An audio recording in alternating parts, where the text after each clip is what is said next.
Okay, guys, check this out. All of that, I mean, all of it went on. Look at that.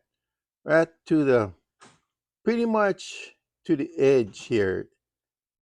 So it's a perfect fill. So if you ever get the 1,000 size spools like this, um, just remember that when you get the basic nano braid 3 pound, it'll fill it right up to the edge. Look at that, literally right up to the edge. So perfect fill. I'm really happy with this so far.